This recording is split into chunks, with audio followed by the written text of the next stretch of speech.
Hey friends, welcome to Redraw Your Path, a podcast where I share stories of people who have made big changes in their lives and forged their own unique paths. Guests talk about their moments of messiness, fear, and reframing on their way to where they are now. I'm Lynn Debilzen, and my goal is to inspire you about the shape your life could take. So let's get inspired. All right. Hey, friends. I am so thrilled to share this conversation with you with Carin Paupore. You are going to find that it is real, it is raw, and it is really relatable. The three R's. Real, raw, relatable. A bit about Carin. Carin Paupore is a career and leadership coach with True You Coaching Services, which she started to support women in connecting with their badassery as leaders so they can feel their most confident.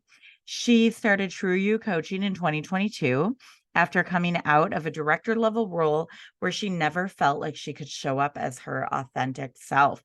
Ooh, relatable. As a result, that experience completely stripped her of her confidence. So now she is on a mission to help other women leaders do their own inner work in order to lead their teams confidently and step into their badassery. Carin is an outdoor adventurer who served in the Peace Corps twice, once in Paraguay and once in Panama. And she still loves to travel and experience new cultures and places. I feel very lucky to call her a friend. And I really hope you enjoy this conversation. Really curious what you're taking away, and enjoy. Hey, Carin, I am so excited to have you here and talking with listeners of Redraw Your Path. And I'm curious, let's kick it off with having you tell listeners about where and how you grew up. Give us some context to your life. Absolutely. I'm super excited to be here on Redraw Your Path. I think I've redrawn my path several times.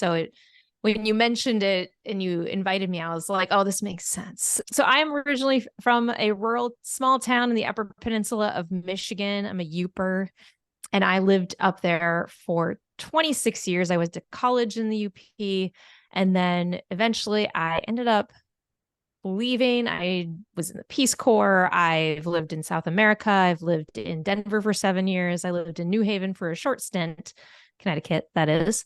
I lived in Panama for a while, and now I am here in Milwaukee, Wisconsin. And I would say that my route here has been very circuitous. The path is just like full of twists and turns and ups and downs and cross backtracks and all kinds of things. So that's where I'm from, I guess. Do you want to know about my family? Yeah, whatever you want Okay. to share. And I will say, I know you've redrawn your path a few times, which is what makes you a perfect guest. Also, how small was your small town? My high school was 400 students. Okay, same. So not that, but small. I mean, the neighboring high school was 800, which felt huge. The town itself has like 10,000 people, maybe 8,000 in the Oh, okay. town, but it's got like a neighbor town, it's like a twin town. And then I went to school in an even more remote area in the east. So Mm-hmm. I don't know. That's where I grew up. So I'm from the North Woods. Okay, a couple characteristics. I'm an only child.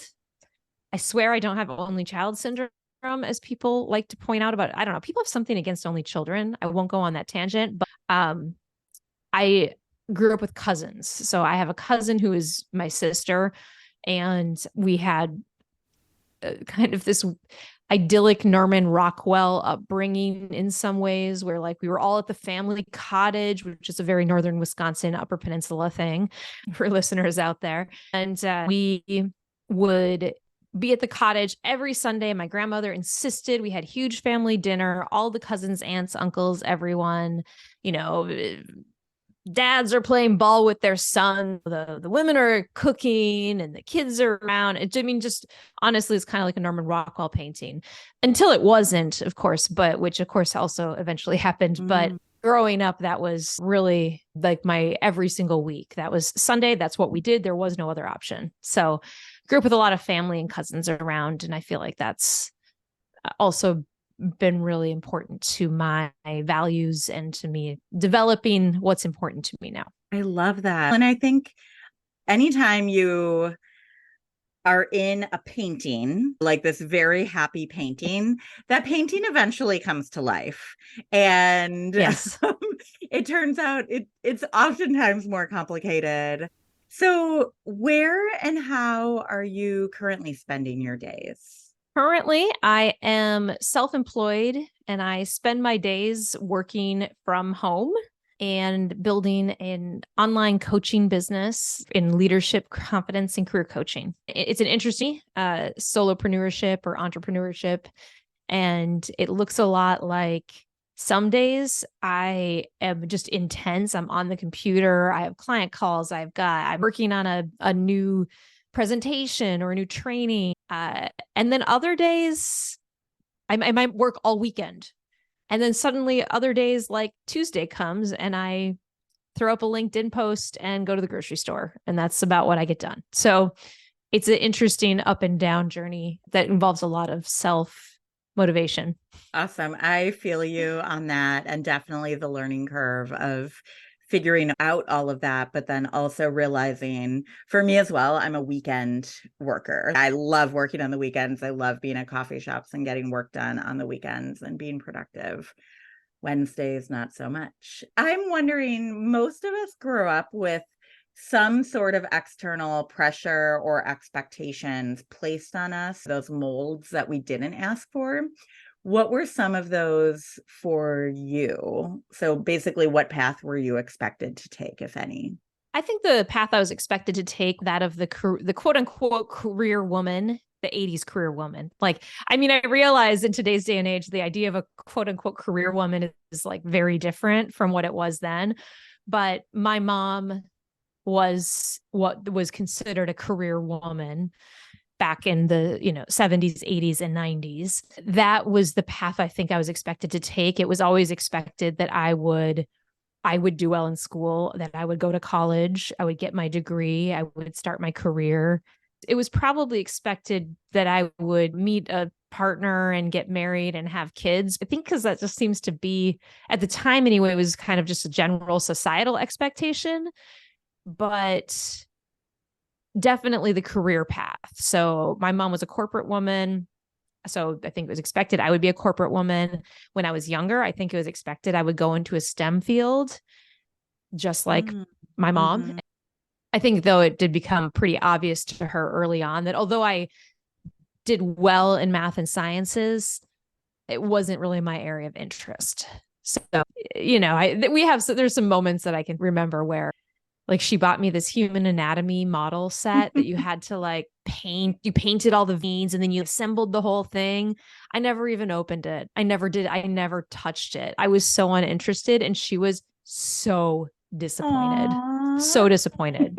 And I still feel guilty. And we're talking like 30 years later, I still feel that, I never played with that thing my mom done. Would it really have killed me to just do the, but she's over it. I'm just have the hang up, We carry those things with us. And sometimes it's the unsaid expectations that weigh on us heavier than the more explicit ones. As you were describing the anatomy toy, I was thinking of the game Operation and how it sounds a little bit more fun than painting the anatomy piece, but I love that. So then, knowing you were expected to be this career woman and be successful in school and maybe eventually have a family, get married, etc., what was the first big way that you redrew your path from those expectations?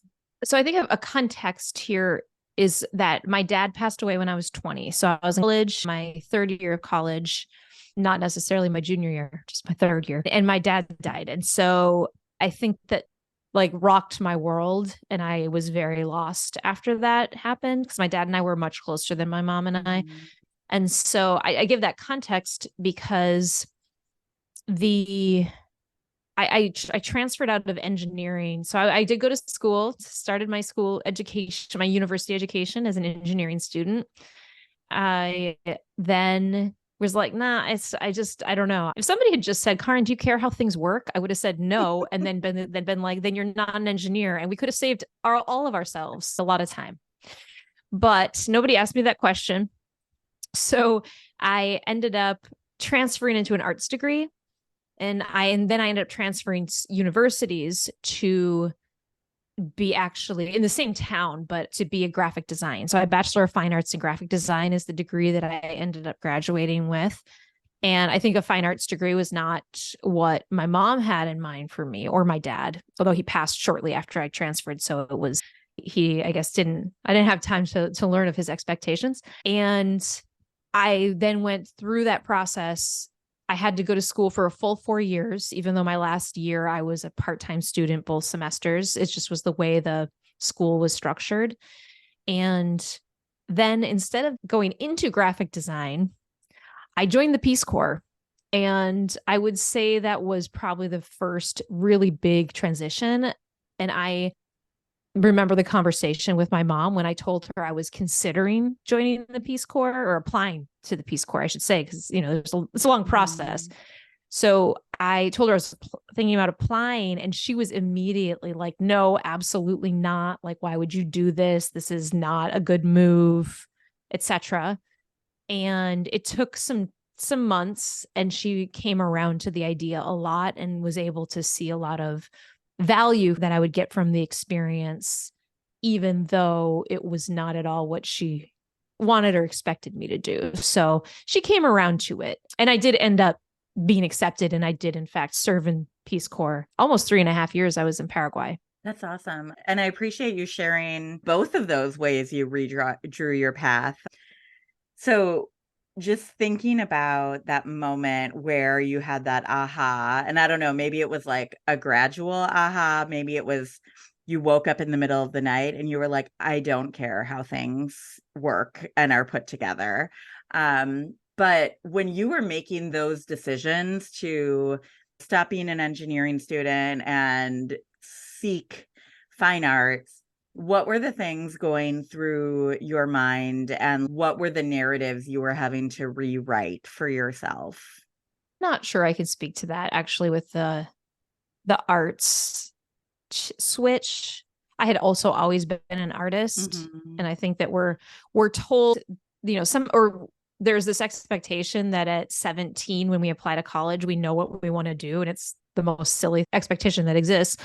So I think that me going into an art degree, although not what my parents may have wanted, it still was aligned for me because I was an artist throughout high school as well. But speaking directly to the Peace Corps, I think what I realized in my last semester of graphic design was that I actually don't like staring at a computer all day.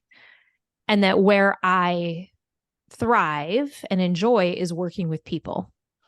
I've also, throughout my childhood and high school, I've always been a pretty heart-centered person and been very concerned about the welfare of others, and, wanted to make a positive impact.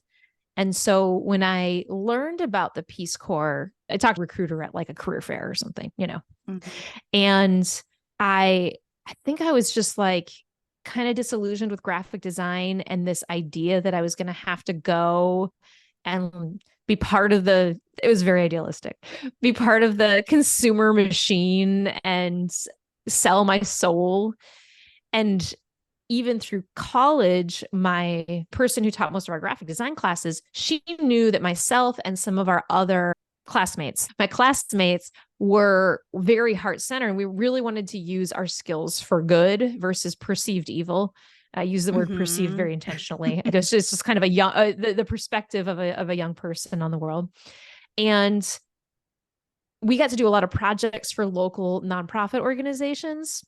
And knowing that and having had that experience, and then seeing, though, once you actually go into graphic design, what the early career opportunities are in that career field, was simply not something I wanted to do. And so when I saw this opportunity with the Peace Corps to make what I perceived as a positive impact in the world, and there's a lot of conversation, and that's not the topic of this particular podcast. I know you served in the Peace Corps too, so we could talk about it for days. We could talk about it, but and the young idealistic and very American centric view I had of the world. I thought, oh, I can go make this really positive impact. I can go help people and I can do these things. And at the same time, not go after this graphic design thing that I felt like was going to be just me again selling my soul. And then at the same time knowing that, back to that context, that underneath it all, I was still at this point reeling from my dad dying.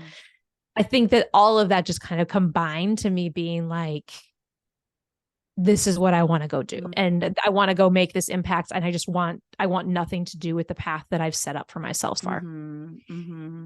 It sounds like that loss of your father really catalyzed you moving towards something that was a little bit more in touch with what you needed and wanted and the impact you wanted to make on the world. Yeah. Which is interesting now that you say that, because I wonder, and there's no way to know, but I wonder what signals that I was getting from my father at the time about his expectations. It's been 22 years, almost 23 years. I've lived more of my life without my father than I have with. So at this point, I can look back and see some things, but I wasn't analyzing my relationship with my parents yet. And I've had so much time with my mom that I can speak very clearly to the relationship and her expectations for me and her hopes for me, versus the only thing I remember really is that my dad wanted me to join the military. I guess it's hard for me to know specifically, but it makes me curious what subliminal messages I was getting from my father's expectations. Yeah, that's interesting. And I think what I heard in there is we go through these different levels of consciousness throughout our lives. And especially as we get older, we spend more time in that analysis portion. But then also, it sounds like you were still very much figuring out what that path was for you and whether or not you were consciously thinking about how it related to your father and his legacy and his leaving you, or your grief in that. There's no way to know unless there's more reflection. Anything else you want to share about that way that you redrew your path at that point in your life? I think the other thing that was attractive to me about the Peace Corps is that it was unique and adventurous. And I felt like it would, I didn't consciously think this. Looking back and knowing myself much better now, I'm like, oh yeah, okay, that was just a pattern playing out. Wanting to be seen and perceived a certain way. So while it was an excellent decision for me, I was redrawing my path because I think the idea of the status quo, they'll graduate, get a job, have a career, meet a partner, get married, have kids, looking at that as a path from when I was in middle school. And I swear, like I didn't want that at all. And so I think that I probably also sort of freaked out when I graduated. I think I was like, I'm not taking that path. And I was like, oh, look at this path. Look at that thing I could go do. That's way cooler than following this like societal norm, that I saw my friends taking. And so I think that was also a big piece of it. Yeah, it's the opposite of that other status quo path that you were fearing, whether or not it was a conscious fear. Right. It was very much the opposite of that. Think about like, okay, fast forward in your life. When was the second time you saw as redrawing your path? Well, after the Peace Corps, I got my master's degree in international development. Inspired by my time in service, I wanted to live abroad. I wanted to continue doing international development work. So I got my master's degree in it. And then my first role, I got hired on a federal contract to work as a trainer, a technical trainer for Peace Corps. Paraguay again. And it was really interesting because through grad school and through that experience, what I realized was most important to me was not necessarily the international component, but like the grassroots capacity building development. And what I saw is that I could do that internationally, and there's degrees for that. I can also do that domestically. And so I went to school in Denver and I loved Denver. And after being abroad again, I decided to move into the nonprofit sector. So it's not a total transition of a path, but it is the work I did was a total transition. But it was me going from thinking like, okay, I'm going to live internationally, I'm going to live abroad, it's a sexy career, it's going to be great, to being like, actually, I just want to serve the community I live in, wherever that may end up being. So I moved back to Denver. I found a role. This is a definite, as far as career focus goes, I was in career development. And so I was a customer service and bank teller trainer and career coach. Oh, wow. Which is stuff that I had never done before. I had training experience, adult education, but I had never worked in that area at all. And so it was a workforce development program as well in the Denver community. And I got to work with like multicultural classes of people. Class, I mean like groups that were in the class. And that, I would say that is really foundational to what I do now. Yeah. And, that happened to just be the role that I was hired for first. And also it brought me to this place I could have never guessed that I would go to. It highlighted skills and talents I had that I would have never known that I had. Turns out I'm really good at helping people with a resume. I was there for 4 years and we had 6 classes of like 8 to 15 people every 6 weeks. Or every 8 weeks, I should say, a new class started. And so that's a lot of people. That's a lot of resumes over the course of 4 years. And I found that I was just really skilled at this world of career coaching and career development and training. And so I've worked in those capacities in different fields because I definitely have bounced around fields. It always comes back to those core skills of training, coaching, adult education, training development, and a lot of career stuff. Mm-hmm. Well, and it's interesting because I think if I'm a person that, let's say, works in the corporate marketing world, I might be hearing you and think, that doesn't sound like a big shift. However, I think you and I have had very like parallel paths. So I definitely understand the huge difference between you think you're going down this path of international development. That looks a very specific way oftentimes. But then that realization of, oh, it's actually grassroots capacity building and community development that I'm passionate about. So making that choice and then through that work, discovering your strengths and then you are still using those strengths every day today. It sounds like it was this reinforcing cycle of you made this decision and then the amount you've learned and the reward you were getting over that time was reinforced like, yes, this is my right path. Does that sound right? It does. I think when I think about career coaching, I think about transferable skills. So from there, I joined the Peace Corps again, but I was as a Peace Corps response, I should say. And I did program evaluation for an education and training program in the environmental sector, but it was program evaluation. So I had done programming, nonprofit programming, not computer programming.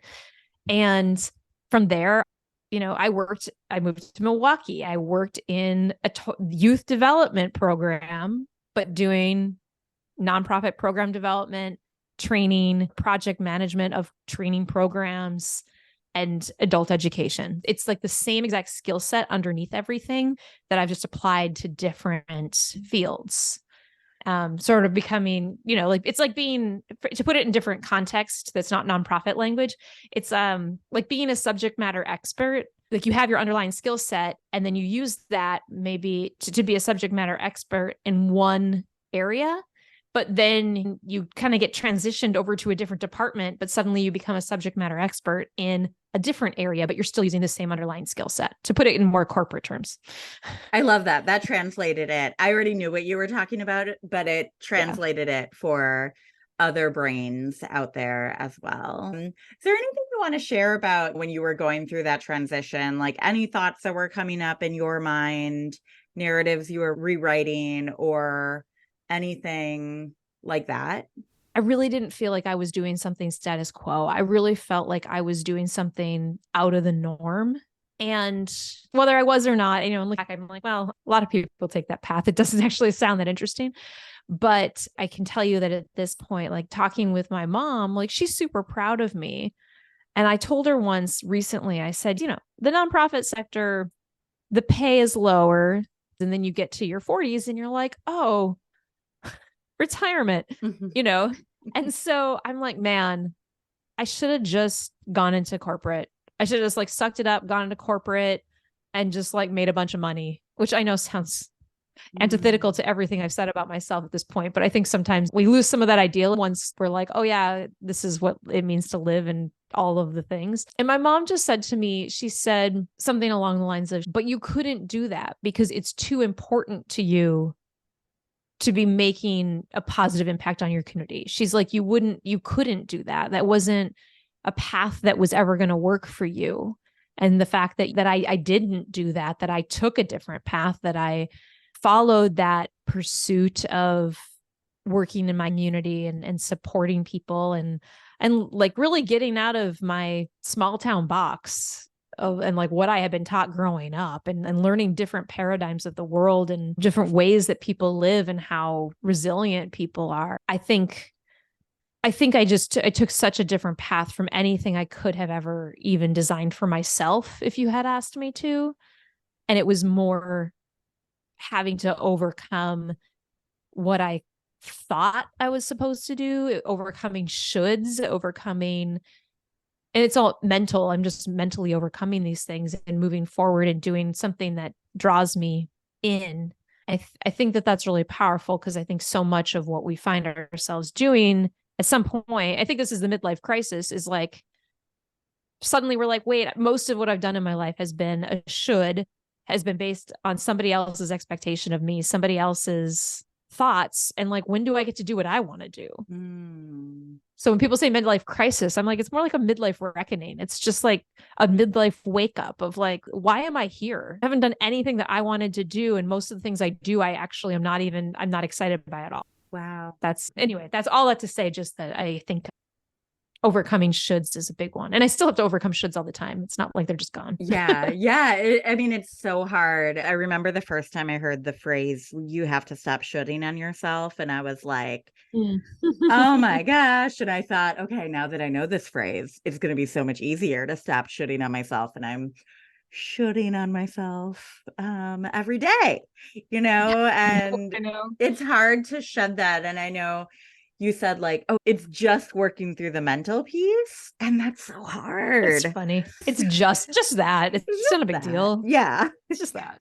It is really tough. And it's brave. It is brave to be able to say, like, I see something else for myself and I'm not quite there yet. And I'm going to make the shifts to get there or get closer to where I want to be. Like Carin or I, Lynn, want to be. So with that said, is there a midlife reckoning that you want to talk about? Is there a third way that you redrew your path that feels like it's been really big for you? Yeah, my midlife reckoning has been shedding huge aspects of what I considered my personality. So my midlife reckoning was an identity crisis. And it was really a painful few years. This is pretty recently, over the past 5 years. And it was letting go of having so much concern for what everybody else thinks. And I think, and I'm not, please listeners, I'm not like sitting here saying I'm totally 100%. It's not like that yet. Growth mindset. But it is, I think outside affirmation has always been something that has really motivated me in life and gotten me through. And I've relied on that. And then I found myself in a role where I was not getting that affirmation. And in fact, it felt like every day was a struggle. And after a couple of years, I was like, maybe this is what they mean when they say it's not a fit. And meanwhile, I'm just like, I don't even know who I am. I was in a new city, had like no friends. I didn't feel like I belonged at my job. I was just, and I'd gotten so much meaning out of work. I mean, identity and affirmation out of my job that I just like suddenly was like crumbling. And it took a few years to come around to this idea that like the path that is more aligned for me is entrepreneurship. And I never was the person who was like, I'm going to start a business. I never, in fact, for years, my husband was the one who was going to start the business. He did. I mean, while I was working, he was building a business. He spent a year and a half just focused on a business. And like as time went on, I realized I was like, no, I want that style. Like that's what I'm looking for. I want to create my thing. I want to create a community. There's so much I can do and help. Still, I can still make that positive impact. I don't have to work for a nonprofit to do it. I can create my business and I can have financial security and I can make a huge impact helping people and through their own personal challenges. And what's really important to me, what lights me up is exactly that, is working with folks one-on-one or in small groups and is helping them see just like elevating that part inside of them that already exists, but maybe they've buried, maybe they're not fully accessing or bringing out, and helping them access it and bring it to the surface so that they feel really good about themselves and their path, and that they are not living in other people's expectations, and helping them through that process. Because I think about it, it's like, man, if I had a coach that had been helping me through some of this, it would have been a little bit easier. And training. I love training. I love putting together a training and leading a training, even online. I love it. Afterwards, I am so jazzed. It's like, I know some people, it just like drains them.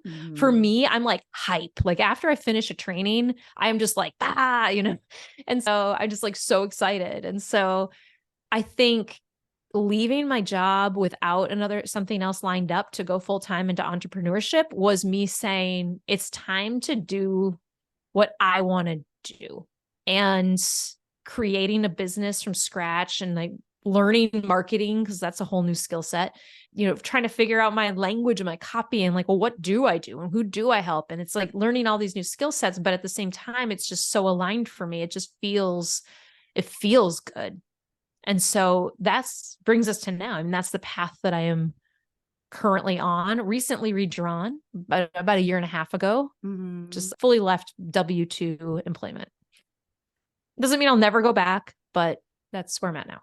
I love that. And I heard the shift in your energy. Like I heard I know, right? The excitement in your voice. And that to me is really inspiring. So does that mean there hasn't been any fear, self-doubt, anything like that along the way? Oh gosh, no. I mean, gosh, I swear there's fear every single day, but I'm so easily able to look back still at my former role and just feel like, gosh, that's what a bad fit felt like. That's what not living in alignment felt like. And I know what living in alignment feels like now. And so yeah, there's fear, but it's just a matter of moving forward imperfectly and committing to experimentation and trusting myself. It's like, as long as I trust myself, which I do, and I just it's like, you lived in Colorado. It's like climbing a 14er, which is a 14,000 foot mountain for those who don't know. I never did. I wasn't a true Coloradan because it's okay. No, I get elevation sickness at 9,000 feet. This is how sensitive I am. So glad I realized that about myself very early on. Yes. But you just like, when you climb a mountain, you just keep putting one foot in front of the other. Like it's just about keep putting one foot in front of the other, stop when you need to, rest when you need to, listen to your body.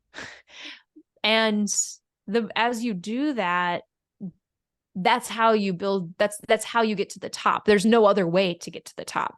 So in business, yeah, there's a ton of fear and there's a ton of like self questioning. I'm like, is this even going to work? Does anybody care? Like, what if it doesn't work? And it's like, well, just do it.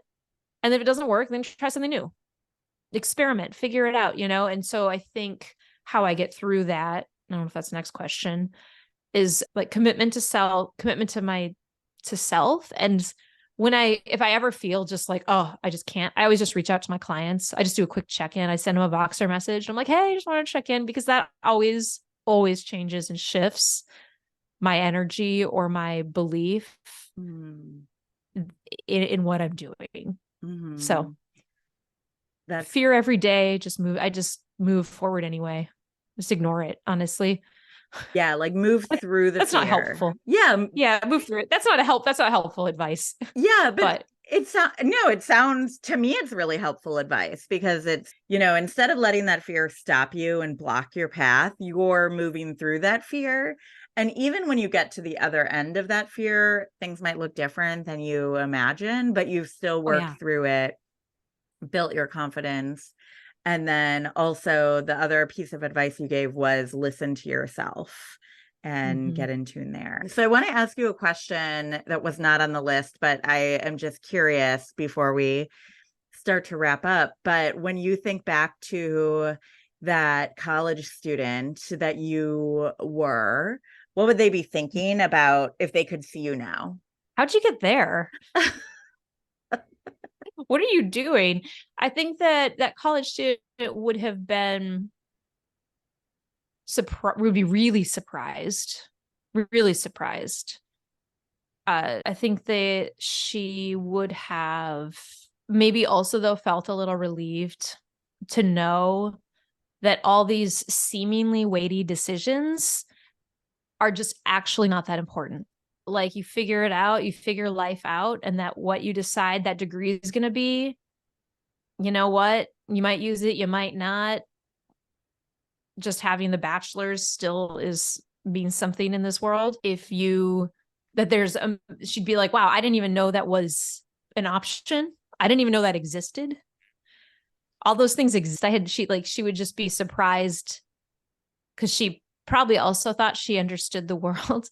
And so she'd probably be pretty surprised that there's so many options out there that she doesn't even realize exist. And she would also probably be pretty surprised about what she learned about herself in the process, and like her personality and how she was engaging and interacting with the world that how she was doing it at that time didn't actually feel authentic, because it was so hidden. That inauthenticity was actually so hidden. She would be like, what do you mean I'm not authentic? I love that. But she sees your authenticity now, and she sees you. Yeah. She'd be like, wow, you seem like you're at peace. How did you find that? And I'd be like, yeah, I feel more at peace than I ever have in my entire life. And this is how I found it, through a lot of life. I love that. I don't know if it's been therapeutic for you, and the goal wasn't that it was, but it's been therapeutic for me. So I appreciate you. Thank you, Lynn. Yeah, thank you. I'm curious, can you share where people can find you? And is there anything you would want to promote with listeners? Yeah, absolutely. So I am primarily and predominantly on LinkedIn. So you can find me at Carin Paupore. I think I'm the only one still. So easy to find. And one of my top things, I'm all about helping women bring badassery into their leadership. That's something that you already have inside of you. We all have inside of us that we don't always unleash, and we don't always allow to just fully live into it. And so my whole goal is to help women understand what their badassery is and how to bring that into their leadership. And so one of the things that I offer is a complimentary leadership audit. So this is a call where it's a 60-minute call where we can, first of all, get really clear on who's the leader that you want to be. Because a lot of times we get into leadership roles or even a new organization, and we kind of lose sight of what's important to us and who we want to be. So the first thing we do is get really clear on who you want to be. What is the leadership style you want to promote? What are your leadership values? From there, we look at what might be getting in the way of that. Because what we always start with really good intentions and high expectations for ourselves. And then things get in the way, like small interactions, and our brain might start taking over, and we start negative self-talk, and we can really undermine ourselves. So we dive into what might be getting in the way of showing up like that leader you want to be. And then we talk through a few strategies that you can use in order to bring your badassery, elevate that, bring it into your leadership, and really unleash it so that you are leading confidently, powerfully, and exactly how you want to be, and really overcoming the challenges in your workplace. And so that is an offering that I love to offer. I love these calls. And if you hear that, just connect with me on LinkedIn, say you heard me on this podcast, and we can get you set up with a time. I love that. I love that. And I've gone through one of your challenges, and even just when we see each other IRL and grab coffee, I always feel like more of a badass after, and it helps me to step into my leadership power. So just a plug there for reaching out to Carin. Thank you so much for joining us today on Redraw Your Path. And I'll include your information in the show notes. And I look forward to talking with you soon. Thank you so much. Appreciate you. Hey, thanks for listening to Redraw Your Path with me, Lynn Debilzen. If you liked the episode, please share and subscribe. That helps more listeners find me. And don't be shy, reach out and connect with me on LinkedIn. I would love to know what resonated with you. Can't wait to share more inspiring stories with you. See you next week.